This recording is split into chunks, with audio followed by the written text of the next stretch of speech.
Tudo bom, moçada? A gente na aula passada falou sobre proteínas e, na verdade, a gente continua falando sobre proteínas. Só que hoje sobre um grupo específico de proteínas que são as enzimas. Enzimas, moçadinhas, são proteínas catalíticas, são proteínas catalisadores. Catalisador ele é uma substância que diminui a energia de ativação de uma reação e com isso, moçada, aumenta a velocidade das reações. Só que no caso das enzimas, esse aumento de velocidade ele é extremamente eficiente. Ele aumenta a velocidade num fator que varia de 10 elevado a 8 a 10 elevado a 11 vezes. Para quem não fez das contas aí, 10 elevado a 11 é tipo 100 bilhões de vezes nesse caso. Ou seja, um aumento absurdo em relação à velocidade de reação. Né? Como é mesmo que funciona um catalisador? Como é mesmo que funciona uma enzima? Bom, primeiro eu lembro como é que funcionam as reações químicas, né? Dada uma reação A mais B originando C mais D, para que a reação química aconteça, tem que acontecer choques entre as moléculas. Né? Esses choques, moçada, A e B se chocam. No que eles se chocam, a energia do choque faz com que eles acabem se quebrando, se recombinando e formando, por exemplo, C e D. Só que tem um detalhe. Não é qualquer choque que vai fazer com que A e B reajam. Você tem que ter um determinado tipo de choque, uma determinada quantidade de energia no choque para que a reação química ocorra. A gente chama esses choques de choques efetivos. Então, se você foi lá e chocou de leve, não acontece nada. Tem que chocar com uma certa energia, com uma certa força, para que o choque seja efetivo e A e B se quebrem e originem C e D. Na maioria das vezes, a quantidade normal de energia que você tem em A e B não é suficiente para que haja um choque efetivo. Você vai precisar fornecer uma energiazinha extra. Essa energia, ela é chamada exatamente de energia de ativação.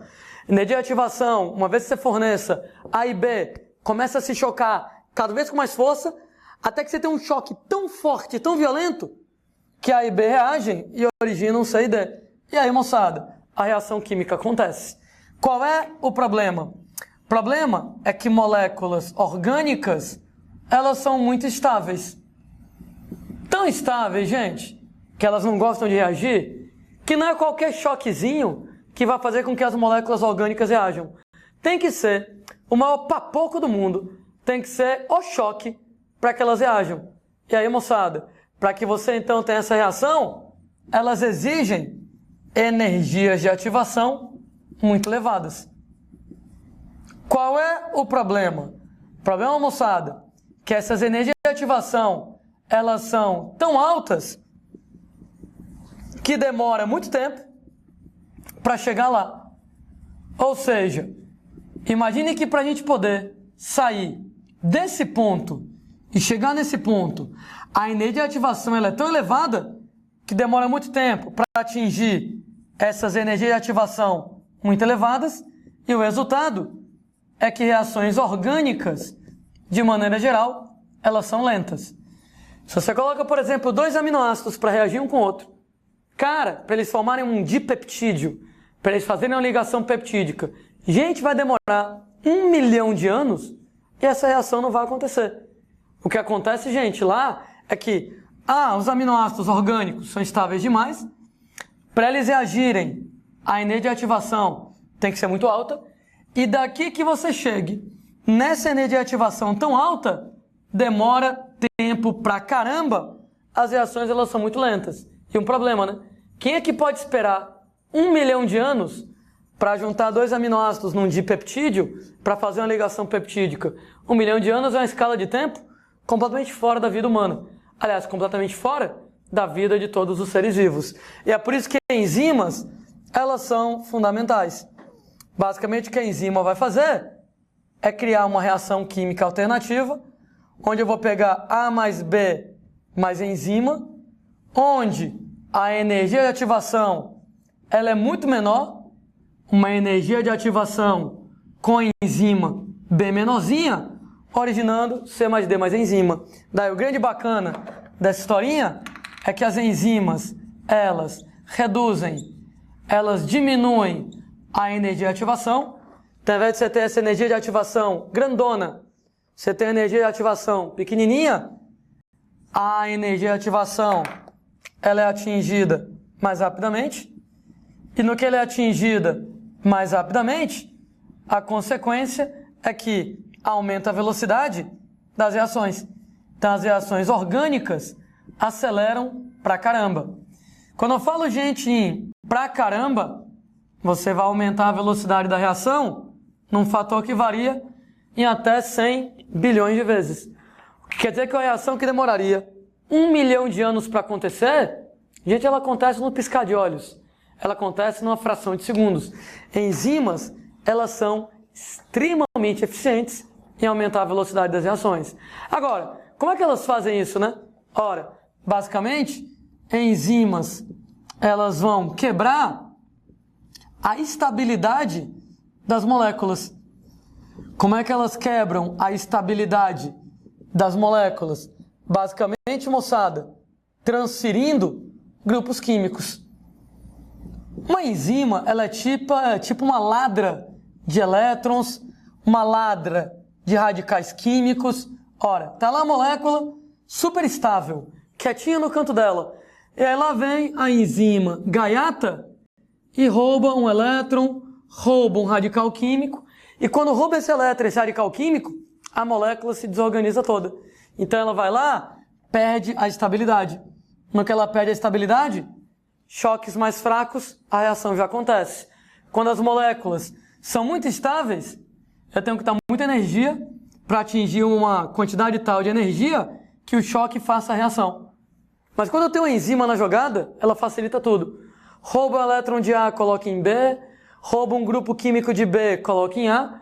Com isso, as moléculas já não ficam mais estáveis. Com menos energia, eu já consigo fazer choques eficientes para que a reação ela aconteça. Então, trabalha desse jeito, transfere grupos químicos, quebra a estabilidade. E aí, eu posso ver a reação enzimática de outro jeito. Ela transforma reações difíceis em reações fáceis.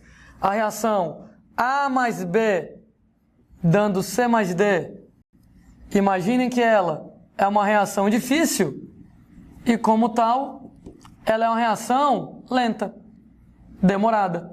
O que a enzima vai fazer é transformar uma reação em duas. A mais B mais enzima, originando o que a gente chama de complexo ativado, onde o complexo ativado ele vai ter a associação de AB e enzima. Essa reação A mais B mais enzima, dando complexo ativado, é uma reação fácil e, portanto, ela é muito mais rápida.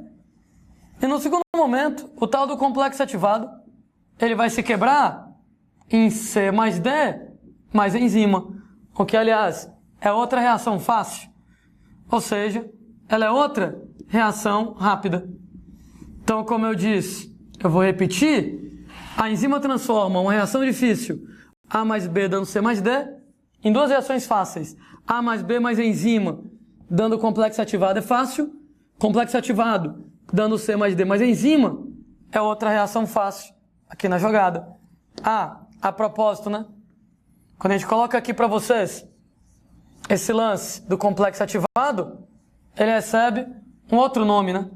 Ou a gente chama de complexo ativado, ou a gente chama de complexo enzima-substrato, onde o termo substrato é o nome que você vai dar para o reagente da reação enzimática. Então, peguei A mais B mais enzima, originando o complexo ativado, complexo enzima-substrato, uma reação fácil e rápida, complexo enzima-substrato, dando C mais D mais enzima, outra reação fácil. Transformei uma reação difícil em duas reações fáceis, em duas reações bem mais rápidas. Cuidado, cuidado, né, gente? Que a gente lembra das aulas de química de algumas propriedades dos catalisadores. Olha que isso aqui não é só das enzimas, tá? Isso aqui vale para os catalisadores de maneira geral, tanto enzimas quanto catalisadores não biológicos. Número 1, catalisadores, eles não são consumidos na reação. Lembro demais dos meus professores de química comentando que o catalisador tem que terminar a reação do jeitinho que ele começou. Então, do jeito que ele começa, ele termina. Do jeito que ele começa, ele termina. No meio do processo, ele pode até se alterar. Ele pode sofrer até alguma alteração no meio do processo. Mas no final, ele tem que ser igual ao que acontece no começo. Né? Então, eles não são consumidos na reação, podem ser aproveitados várias vezes. Outra coisa, eles não alteram os níveis energéticos da reação. Ou seja, um catalisador nunca vai fazer uma reação endotérmica virar exotérmica. Nunca vai fazer uma reação exotérmica virar endotérmica. Então, o nível de energia da reação não vai ser alterado. Eu nunca vou poder transformar uma reação endo e exo em endo. Isso não existe. Inclusive, se alguém lembra lá desses gráficos, né?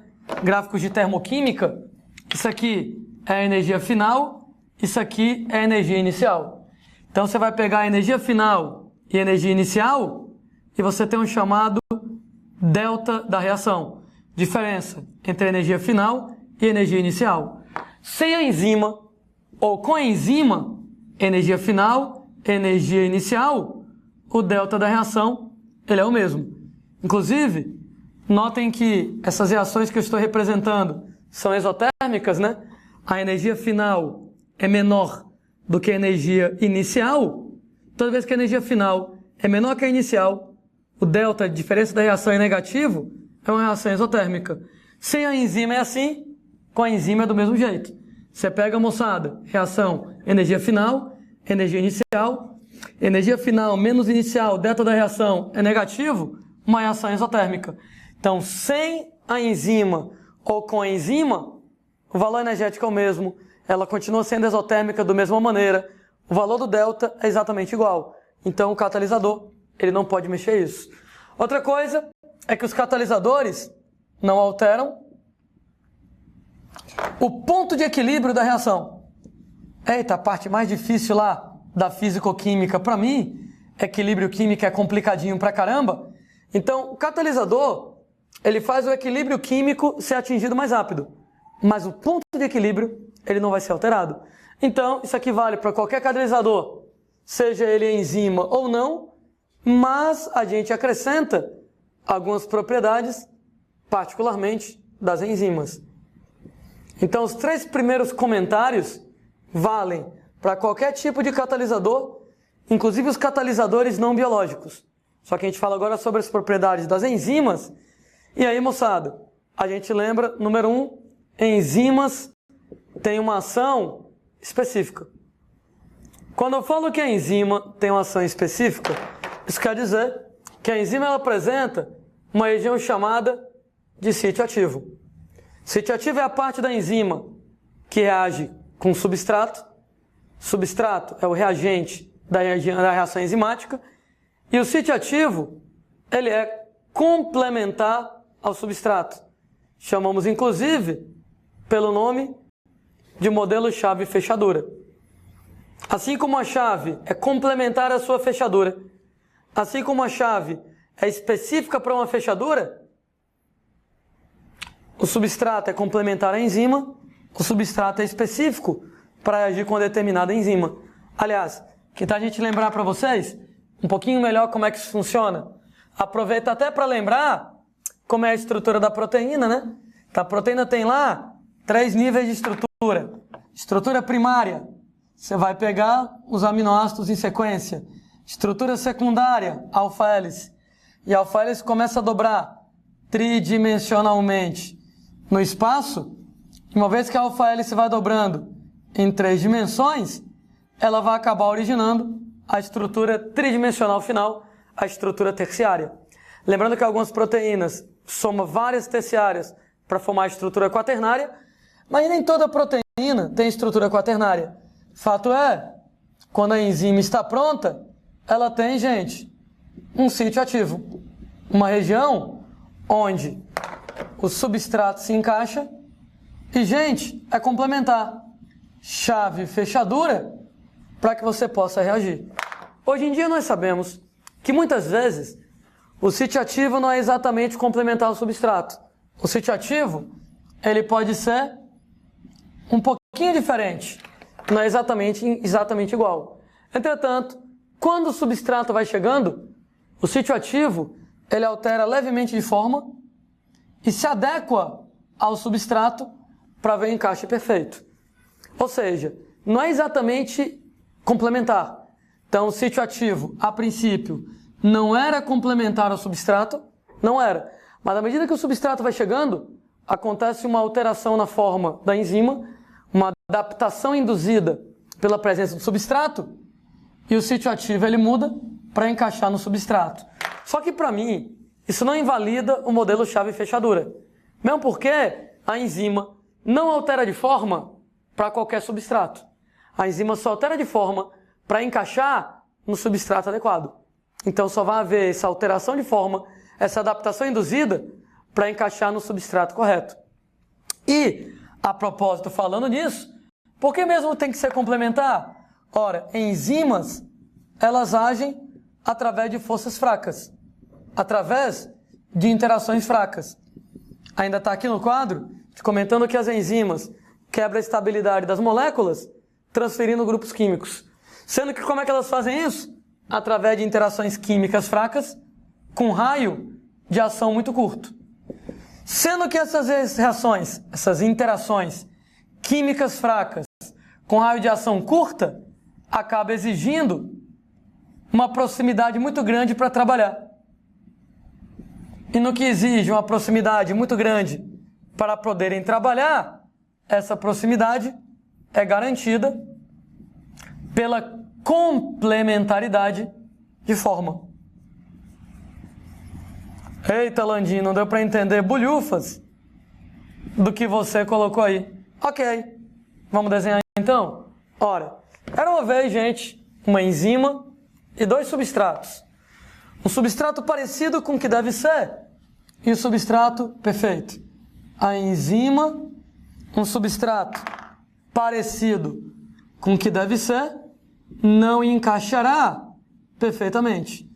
E no que o encaixe não é perfeito, vai haver uma distância muito grande entre a enzima e o substrato. Acontece que as enzimas agem por interações fracas, com raio de ação curto, tão curto, que exige uma proximidade muito grande. Essa proximidade para poder atuar é garantida pela complementaridade. Se não for complementar, o encaixe não é perfeito, não vai ficar próximo. A distância entre o substrato e a enzima é muito grande. Com essa distância grande, simplesmente não haverá reação química nenhuma. Entretanto, se você vai lá e coloca o substrato correto, no substrato correto, gente, o que nós vamos ter é um encaixe perfeito. Então, o substrato adequado, o encaixe ele é perfeito. Se o encaixe é perfeito, a distância entre a enzima e o substrato é praticamente zero. No que essa distância é praticamente zero, o resultado que a complementaridade garante uma proximidade grande para que aquelas interações fracas com raio de ação curto possam trabalhar. Então, nesse caso, gente, o que acontece é que haverá reação química nessa situação. Então, com reação química, vai acontecer a reação química de boa, né? Essa história da enzima ser específica em relação ao substrato tem uma consequência, né? O nome da enzima, ele pode ser montado a partir daqui. O nome da enzima, ela pega o nome do substrato e ou da função e adiciona o sufixo ase. Um exemplo, né?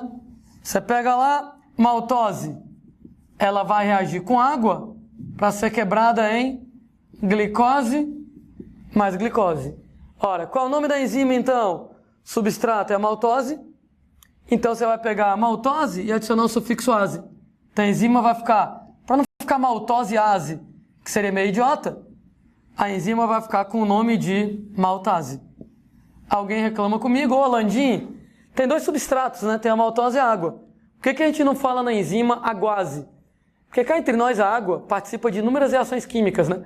A água participa, por exemplo, de várias reações de hidrólise. Lise quebra, hidroágua, a quebra pela água. Eu quebro maltose com água, sacarose com água, lactose com água. Se eu colocasse a guase cá entre nós, eu não saberia de que reação eu estou falando.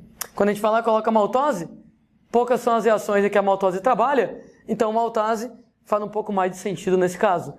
Então quem quebra a maltose é a maltase, quem quebra a sacarose é a sacarase, quem quebra a lactose é a lactase. Uma protease quebra proteínas, uma lipase quebra lipídios. Só que pode ser o substrato ou pode ser a função. Uma ligase liga, uma redutase reduz, uma polimerase polimeriza. E eu posso juntar o substrato e a função e colocar o sufixo ase.